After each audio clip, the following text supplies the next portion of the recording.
Good to be with you today. We're glad that you watch and you take advantage of these things.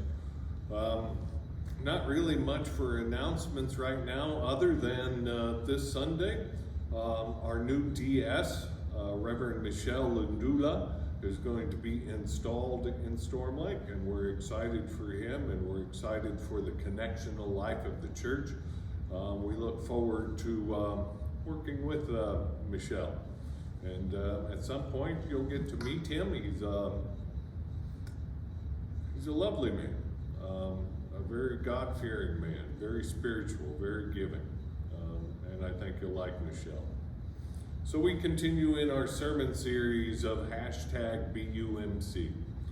Basically, the sermon series is our Wesleyan way of understanding discipleship.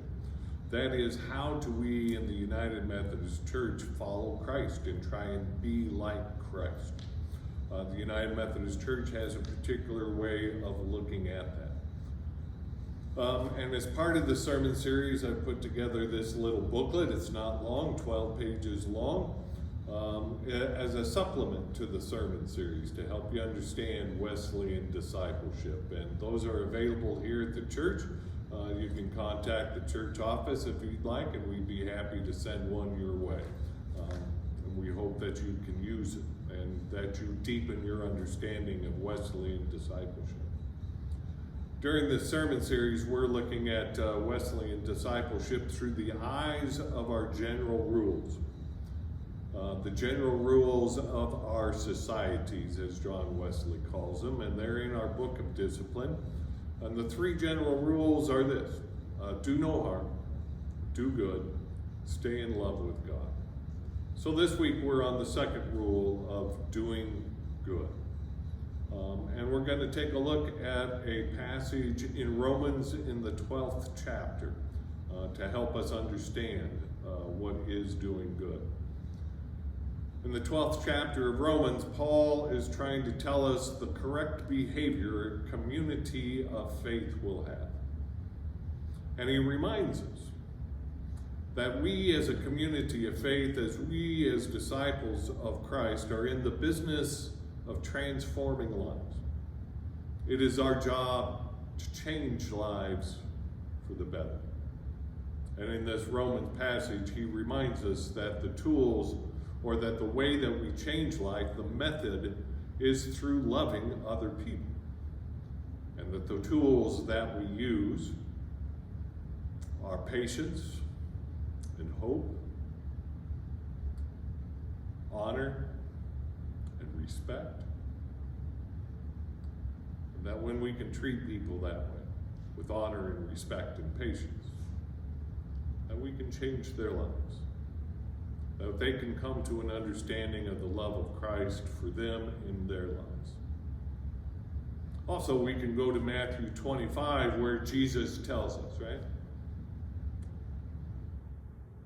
To visit the sick, to visit those in prison, to give food to the hungry, to give drink to the thirsty. Particular acts of doing good and doing help that can change lives. But all of us also understand that doing good is not always as simple or as easy as we make it out to seem. First, we need to do good that does no harm to somebody, right? You remember the rule from last week: do no harm. Think through what you are about to do. Make sure that it is doing good and not harming somebody else. Doing good is challenging. We know there are so many needs out there, and sometimes we wonder if the little we can do will make a difference in anybody's life. We know that doing good extracts a cost from us, whether it's financial, whether it's mental.